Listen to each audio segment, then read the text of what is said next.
주님이 나와 함께 계시기에 세상이 나를 버렸습니다. 주님이 나를 사랑하시기에 세상은 나를 미워합니다. 내가 하나님의 은혜로 살기에 더 이상 세상에게 받을 것이 없습니다. 주님이 나를 당신의 품에 품으셨기에 내가 안겨야 할 다른 어떤 품이 내게는 없습니다. 주님 앞에 기도할 수 있기에 내가 누구를 찾아 방황할 필요가 없습니다. 주님의 말씀을 듣기 위하여 주께 내 귀를 들였기 때문에 세상에게 줄 귀가 없습니다.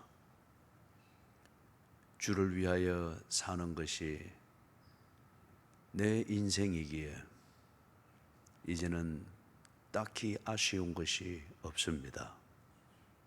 살아도 주를 위함이요 죽어도 주의 영광을 위함입니다. 사나 죽으나 주의 것입니다. 사랑하는 주여, 늘 이 감각이 우리에게 펄펄 살아있게 해 주시옵소서. 그래야 고민의 수준이 다르고 눈물의 성분이 다르고 웃음의 소리가 다르고 우리 속에 요동치는 번민과 고뇌와 환희와 기쁨의 그 질이 다르게 해 주시옵소서. 하나님, 새 계명을 주셔서 감사합니다. 우리의 목이 참 완고하고 뻣뻣했습니다.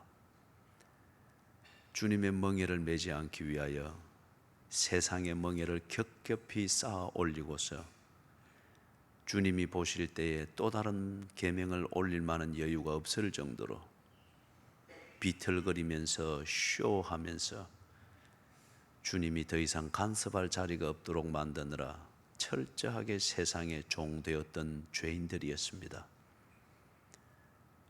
우리는 주님을 불신하였으나 주님은 우리를 끝까지 사랑하셔서 주님을 보게 하시고 세상의 짐들을 내려놓고 주께서 주시는 멍에를 매게 하시니 감사합니다.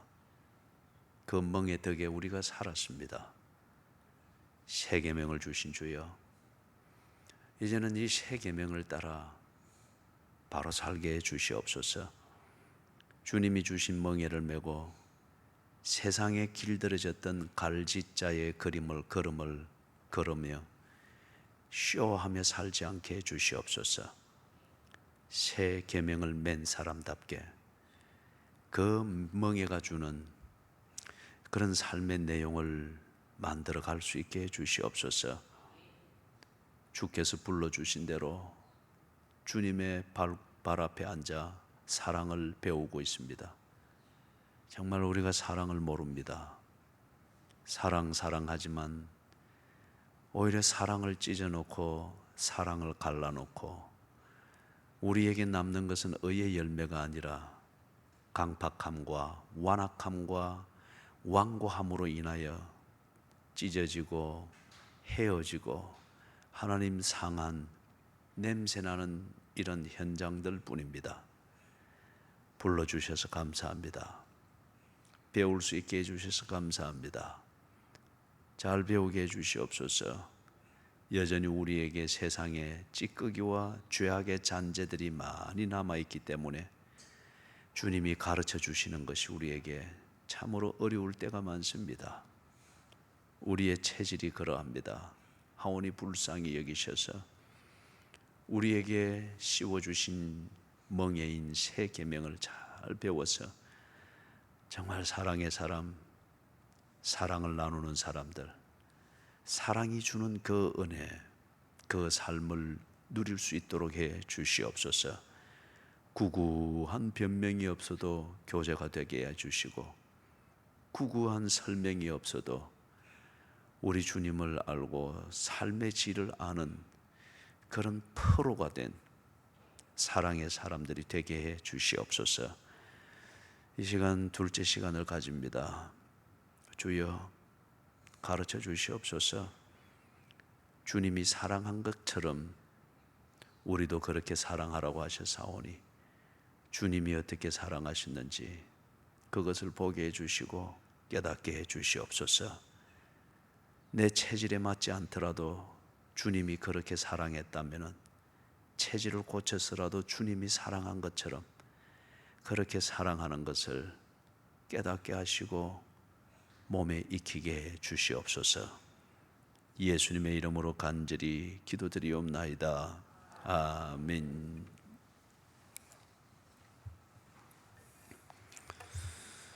자, 요한복음 13장 35절 36절. 요한복음 13장 34절 35절. 이번 주간의 요절입니다. 요절이니까 이것을 우리 다 외우도록 그렇게 합니다. 자, 같이 읽습니다. 새 계명을 너희에게 주노니 서로 사랑하라. 내가 너희를 사랑한 것 같이 너희도 서로 사랑하라. 너희가 서로 사랑하면 이로써 모든 사람이 너희가 내 제자인 줄 알리라. 오늘 특별히 주목할 것은 내가 너희를 사랑한 것 같이, 내가 너희를 사랑한 것 같이, 이 부분을 특별히 주목해서 두 번째 시간 또 가지도록 하겠습니다. 자, 넘어가서 고린도전서 9장을 펴십시오. 고린도전서 9장 19절에서부터 23절입니다. 같이 읽습니다. 내가 모든 사람에게서 자유로우나 스스로 모든 사람에게 종이 된 것은 더 많은 사람을 얻고자 함이라. 유대인들에게 내가 유대인과 같이 된 것은 유대인들을 얻고자 하며 율법 아래에 있는 자들에게는 내가 율법 아래에 있지 아니하나 율법 아래에 있는 자같이 된 것은 율법 아래에 있는 자들을 얻고자 하며 율법 없는 자에게는 내가 하나님께는 율법 없는 자가 아니요 도리어 그리스도의 율법 아래에 있는 자이나 율법 없는 자와 같이 된 것은 율법 없는 자들을 얻고자 함이라. 약한 자들에게 내가 약한 자와 같이 된 것은 약한 자들을 얻고자 하며 내가 여러 사람에게 여러 모습이 된 것은 아무쪼록 몇 사람이라도 구원하고자 함이니 내가 복음을 위하여 모든 것을 행함은 복음에 참여하고자 함이라. 아멘.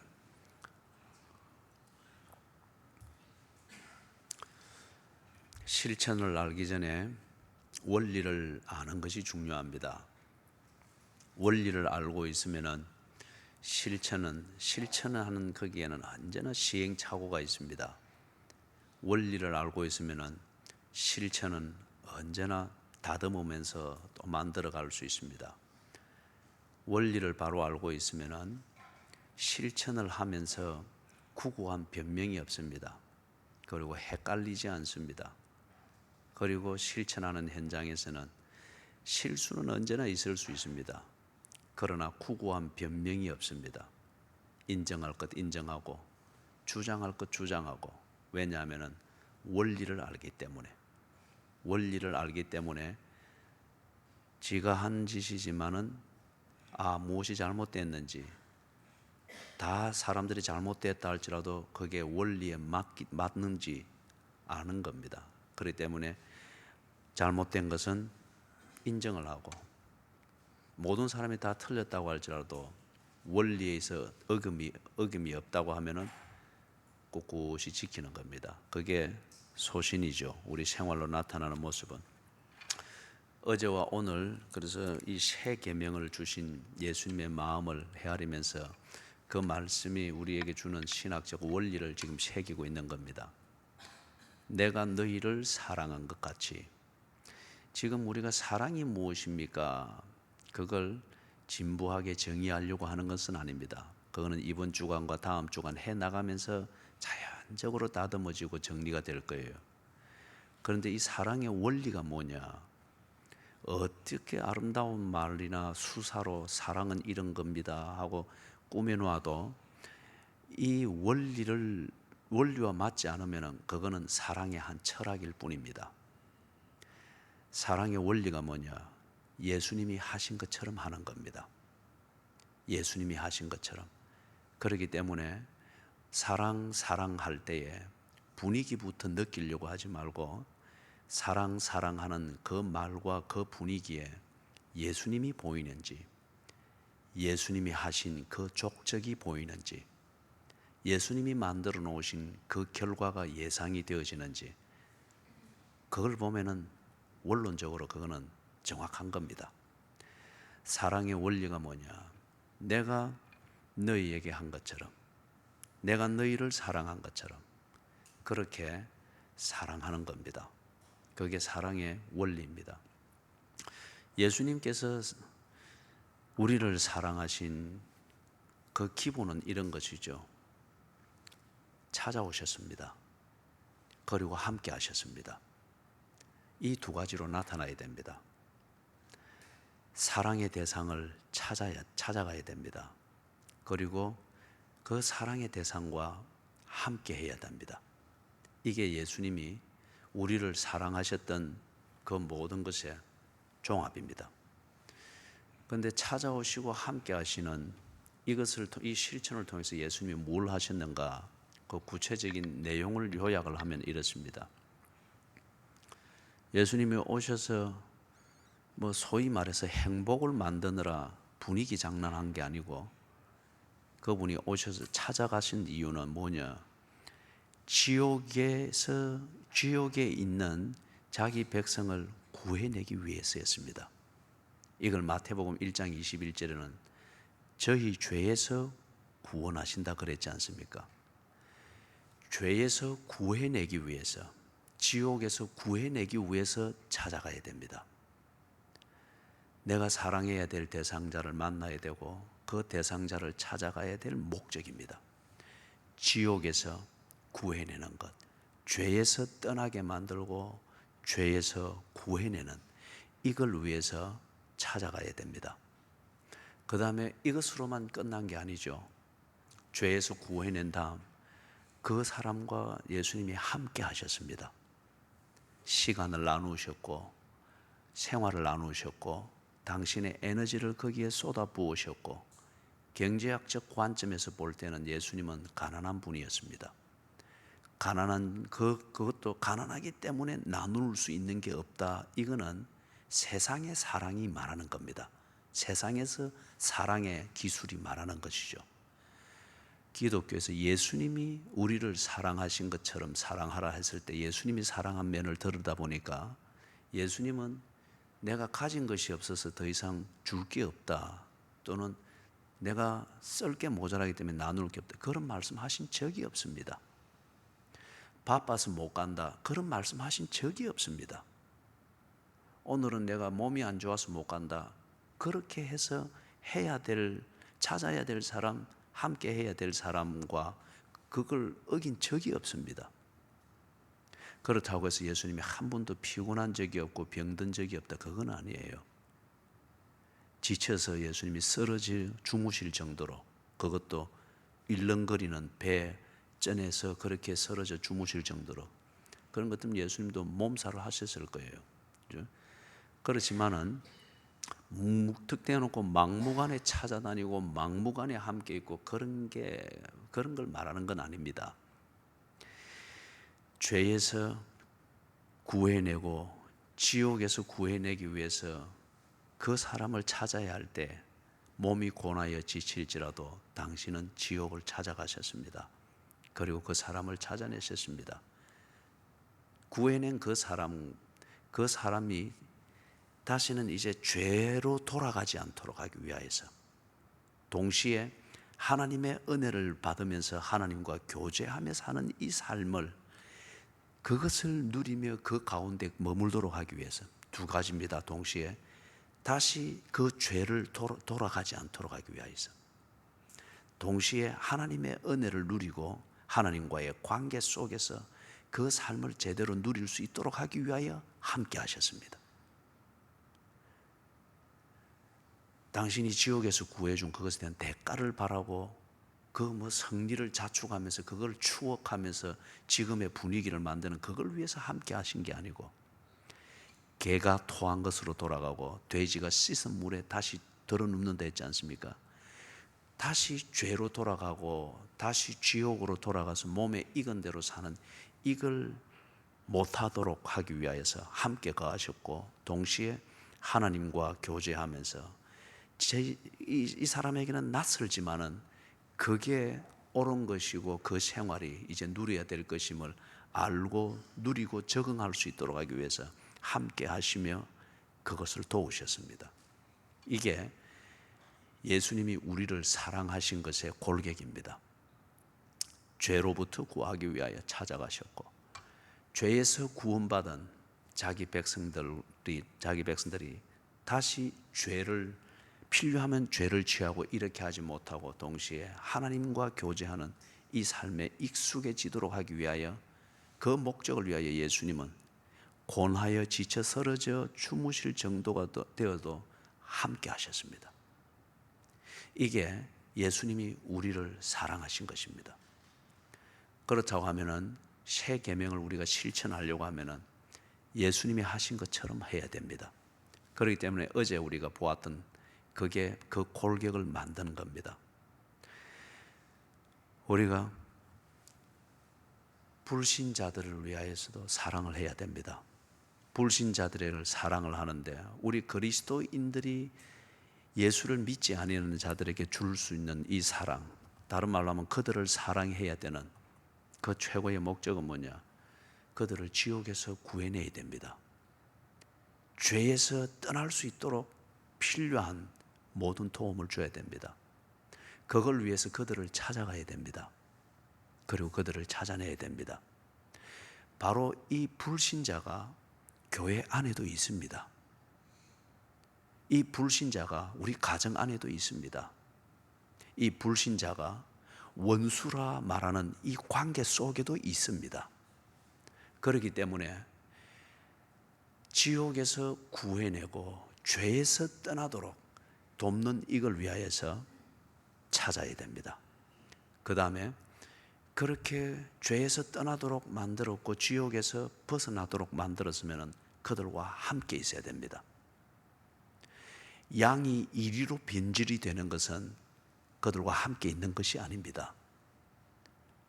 그 다음에 요한 2서 10절에서 보았던 것처럼 했는데 다 어느 때인가 보니까 지옥의 불길로 다 변하도록 기회와 자리를 제공해 준 것밖에는 안 되는 그것은 함께 있는 사랑이 아닙니다. 예수님은 늘 함께 하셨으나 그러나 분명하셨습니다. 때로 노끈으로 채찍을 만들어 그 팔아서 먹고 살아야 되는 사람들, 비둘기 팔고 뭐 동전 바꾸는 이 상인들을 상을 얻고 다 쫓아낼 정도였습니다.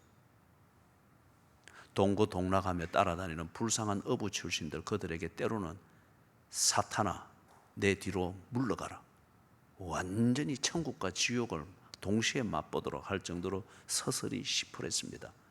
예수님의 함께 있음, 그것의 한 단면이었습니다. 그것은 왜 그렇게 했는가? 조금이라도 함께 나누는 교제, 함께 있음, 이걸 이전의 습관을 못 버려가지고 아니면은 어떤 사탄의 장난이든지 그걸 통해서 이게 지옥의 불길로서 그렇게 변질되어지는 것을 허용할 수가 없었습니다. 이게 함께 있는 목적이죠. 토한 것으로 돌아가지 않도록 하고 씻은 물에 다시 들어눕지 않도록 하기 위해서 예수님은 함께 하시면서 지켰던 것처럼 요한 2서에서 우리에게 가르치는 대로, 그죠? 이 복음, 예수님이 우리를 사랑한 것처럼 사랑하게 아니라 헬라식으로 사랑하게 만들고 로마의 주지 육림에 빠져서 소위 말해서 행복을 느끼는 그런 분위기 잡기식의 사랑을 만드는 이런 것 때문에 예수가 우리에게 가르쳐준 이 사랑이 오도되어지는 것에 대해서는 철저하게 거부하고 그것이 발을 붙이지 못하도록 서로 함께 있으라고 했습니다. 동시에 오늘 읽었던 이 본문 고린도전서 9장에 나오는 말씀처럼 하나님과 더불어서 교제하며 그 은혜를 누리면서 살 수 있도록 하기 위해서, 또한 함께 있으라고 했습니다. 함께 거하면서. 그래서 오늘 이 본문의 말씀 보니 유대인 배경이면은 그 유대인처럼 되었으라도 그가 하나님과 교제하면서 하나님의 은혜 속에서 살 수 있도록 다시는 죄 가운데로 돌아가지 않도록 도와라고 합니다. 이방인들에게 유대인의 체질과 유대인의 문화를 가지고 주장하지 말고, 중요한 것은 이방인을 유대인으로 만드는 것이 아니고 그 이방인이 지옥에서 벗어나도록 돕고 그 다음에 죄 지으면서 살지 않도록 도와주고 동시에 하나님과 교제하면서 은혜 생활할 수 있도록 돕는 것, 이게 목적이기 때문에 그 소통이 될 수 있도록 이방인에게는 이방인처럼 그렇게 자기 자신을 그렇게 내어주어서라도 그걸 도와라고 합니다. 율법 아래에 있는 자들에게는 율법주의자라고서 정죄하면서 거기에 대한 이질감을 가지도록 만드는 것이 아니라 그를 율법 아래에 있기 때문에 지가 지옥에 있는 줄도 모르고 있다면 지옥에서 벗어나도록 도와주고, 그리고 율법 운운하면서 다시 죄를 짓는 합법적으로 원수를 갖고 하는 이 유대주의자들의 율법주의, 이것으로부터 다시 죄를 지으면서 살지 않도록 도와주고, 동시에 율법주의든 무엇든 그런 주장 이전에 하나님과 교제가 될 수 있도록 이것을 도와주기 위하여서 율법 아래에 있는 자들과도 대화가 될 수 있도록, 그리고 그들과도 복음을 나누고 얘기가 될 수 있도록 그들에게, 율법 아래에 있는 자들에게는 율법 아래에 있는 자처럼 그렇게 교제하고 대화할 수 있도록 자기를 고치라고 합니다. 강한 자에게는 강한 자처럼, 약한 자에게는 약한 자처럼. 그런데 그렇게 하는 목적이 뭐냐? 다시 여기서 강조를 하는 것. 바울은 예수님이 우리를 사랑한 것처럼 그렇게 사랑을 배웠고 그렇게 실천을 한 겁니다. 그게 22절 하반절에 내가 여러 사람에게 여러 모습이 된 것은 아무쪼록 몇 사람이라도 구원하고자 함이라. 이 목적, 여기서 묘사된 이게 바로 요한복음 13장 34절에서 말씀한 것, 내가 너희를 사랑한 것 같이 예수님이 사랑한 것. 다시 말해서 바울은 예수님이 자기를 어떻게 사랑하셨는가 이걸 깨달아 알고 있습니다. 그리고 그게 그렇게 하는 게 사랑인 줄 알고 믿고 있습니다. 그래서 예수님을 통해서 배우고 깨달은 대로 지금 그대로 실천하고 있는 거예요. 그렇기 때문에 강한 자를 만났다고 해서 불평하지 아니하고, 율법 아래에 있는 자를 만났다고 해서 너는 내하고 안 맞네 하고 등 돌리기에 바빴던 것도 아니고, 유대인 만났다고 해서 괜히 미워하고 괜히 껄끄러움 느끼면서 유대인과 상종하지 아니하려고 상대적으로 이방인만 이렇게 하지 않았다는 거예요. 예수님이 바울 자신을 사랑해 주셨던 것처럼 그거를 배우고 깨달은 대로 자기도 그렇게 지금 실천하는 겁니다. 그러니까 아무쪼록 몇 사람이라도 구원하고자 함이라. 지옥불에서 구원하고 그 다음에 그 지옥불로 다시 돌아가지 아니하도록 함께 거하는, 이걸 통해서 예수의 사람이 될 수 있도록 돕는, 이걸 지금 하고 있다는 거예요. 그래서 23절에 내가 복음을 위하여 모든 것을 행하면 복음에 참여하고자 함이라. 이 뒤에 나오는 복음에 참여하고자 함이라, 이거는 우리가 다음 주일날, 다음 주간에 구체적으로 또 보게 될 겁니다. 이로써 모든 사람이 너희가 내 제자인 줄 알리라. 예수님이 하신 것처럼 그렇게 하니까 저 예수쟁이네, 당연히 그 소리 나오지 않겠습니까? 예수님이 하신 것처럼 하게 되니까 당연히 더불어 공동체 생활할 때에 서로가 서로에게서 예수를 배워가고 예수를 닮게 되지 않겠습니까? 그게 복음에 참여하고자 합니다. 지금 이렇게 표현하는 그 내용이죠. 근데 23절 초반절에 말하는 것, 내가 복음을 위하여 모든 것을 행하면, 이게 요한복음 13장 34절 우리 요절 거기서 보면은 내가 너희를 사랑한 것 같이 그 말과 같은 것입니다.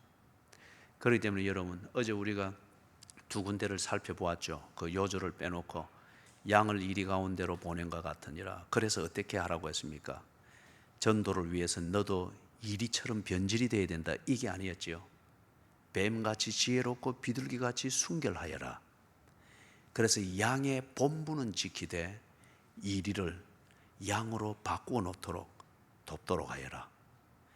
요한이서 10절에서 말했던 것, 이 교훈을 어지럽히고 혼란시키는 자들과는 상종도 하지 말되 집에 들이지도 말아라.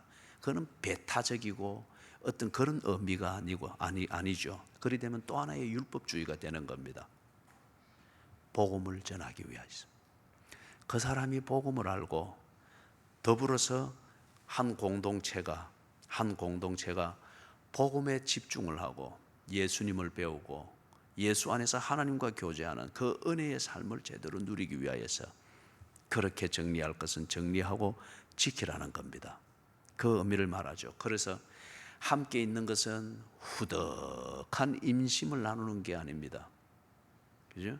찾아가는 것은 내 조화라고 내 의무감 충족을 위해서 찾아가는 게 아닙니다. 이제 내일부터 사랑의 실천 부분을 쭉 보게 되겠습니다만은 구별은 이겁니다. 기독교에서 가르치는 사랑은, 즉 예수님이 우리를 사랑한 것처럼 우리가 사랑해야 되는 그 사랑은, 그 안에는 사랑을 실천하는 내게 괴로움이 있을 수 있습니다. 바울이 이방인을 만날 때 괴로움이 없었습니까? 바울이 유대인을 섬길 때 얼마나 많이 맞았어요. 바울이 약한 자를 섬기기 위하여서 지도 먹을 것이 부족한데, 지도 안질이 나빠서 잘 보이지 않는데 먹을 것이 없는 그 사람들을 먹을 것을 주어가면서 그래도 복음을 듣도록 하기 위해서 얼마나 죽을 고비를 넘겼어요. 기독교에서 가르치는 사랑은 괴로움이 있습니다.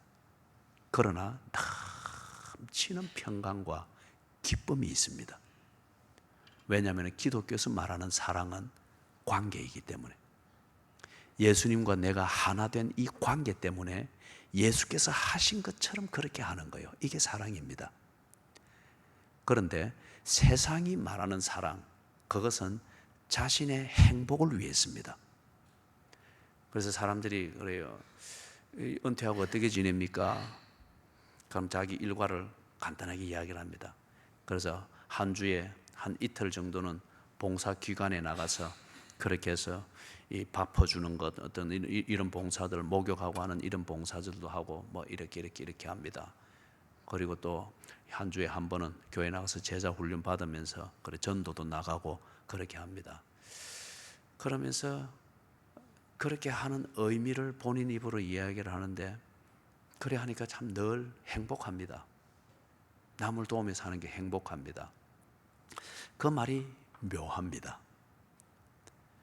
사랑하는 여러분, 내일부터 이제 하게 되는 여기서 이런 개념들을 정리해 나가겠습니다만은, 성경이 우리에게 가르치는 것은 행복이 아닙니다. 성경이 우리에게 가르치는 것은 기쁨입니다. 예수께서 우리를 사랑하셨던 것, 그것은 당신의 행복을 위해서가 아니었습니다. 아버지께서 하라 하신 것을 순종하는 거였습니다. 그걸 통해서 예수께서는 기쁨을 누렸습니다. 그래서 예를 들면 빌립보에서도 행복을 말하지 않지 않습니까? 기쁨을 말합니다. 주 안에서 기뻐하라. 다시 말하노니 기뻐하라. 이제도 눈물로서 너에게 말하노니 기뻐하라. 행복은 뭐냐? 행복은 내가 무언가를 한 것에 대해서 내 스스로 만족감을 가지는 거예요. 만족감을 가지는 것.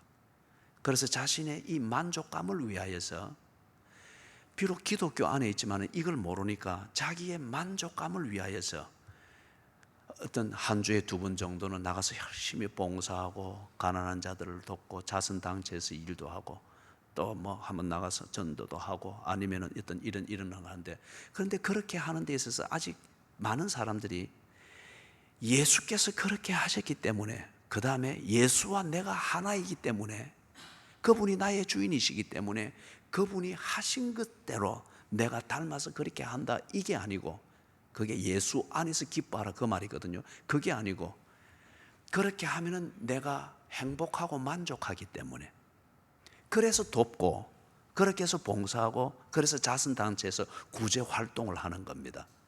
그런데 똑같은 거예요. 행동만 다를 뿐이지.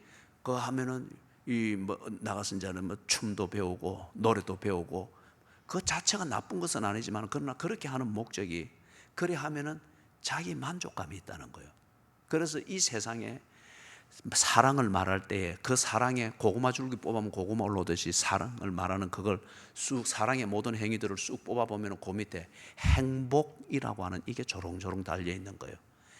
세상이 말하는 행복은 자기 만족감입니다. 그러나 성경이 우리에게 가르치는 것은 행복이 아닙니다. 기쁨입니다. 기쁨은 관계의 문제예요. 그래서 예수님과 나와의 관계가 분명하고, 이 관계를 느끼면 느낄수록, 깊이 느끼면 느낄수록 자신감, 보람, 그렇게 분명히 살아야 되겠다는 분명한 목적의식, 그렇기 때문에 이걸 가르쳐서 우리는 기쁨이라 그렇게 말을 합니다. 기쁨. 예수님이 우리를 사랑한 것처럼 그렇게 사는 것, 군소리 없이 예수님이 사신 것처럼 그리 사는 것. 그러니까 유대인에게는 유대인처럼, 이방인에게는 이방인처럼, 그러나 양이 이리로 변질되는 것이 아니라 이리를 양으로 바꾸어 놓기 위해서 그렇게 한 사람이라도 복음에 참여시키기 위해서 그리 사는 것은 예수님과 내가 하나이기 때문입니다. 나는 예수의 사람이기 때문에 그리 사는 게 내 체질에 맞다는 거예요. 그럴 때에 비록 피곤해지고 재물에 좀 손실이 있고 그럴지라도 보람이 넘치는 거예요. 그렇게 살아야 될 삶을 살았다는 이 뿌듯함, 이 자신감, 이걸 보고 기쁨이라 그럽니다. 기독교에서 말하는 사랑은 기쁨을 위해서입니다. 다른 말로 하면 기독교에서 말하는 사랑, 예수님이 사신 것처럼 살 때에 기쁨이 넘칩니다. 세상이 말하는 사랑, 그래서 그 사랑의 삶, 그것은 자신의 행복을 위해서입니다. 자기 만족감을 위해서입니다. 그래서 여러분, 내일부터 실천 사항을 보게 되는데 오늘 잘 마음을 정리하세요. 내가 지금 추구하고 있는 사랑은 내 만족감, 즉 행복을 위해, 나의 행복을 위한 것인가? 그러면 여러분 지금 헛다리 짚고 있습니다. 그렇기 때문에 늘 사랑에 집착하면 할수록 싸움이 나는 거예요. 나도 기쁘지 않고 상대방도 기쁘지 않고. 반면에 이걸 정리를 해야 됩니다. 내가 추구하는 사랑, 그리고 새 계명, 이것을 실천하는 그 핵심 단어인 사랑, 그것은 뭐냐? 예수님과 나와의 관계다. 아내가 남편을 닮아가고 남편이 아내를 닮아가듯이 예수님과 내가 하나이기 때문에 내가 예수를 닮는 그 삶, 그게 기독교인이 해야 될 사랑이다. 이 사랑을 통해서 내가 얻는 건 뭐냐? 행복이 아니에요. 자기 만족감이 아니고 기쁨입니다.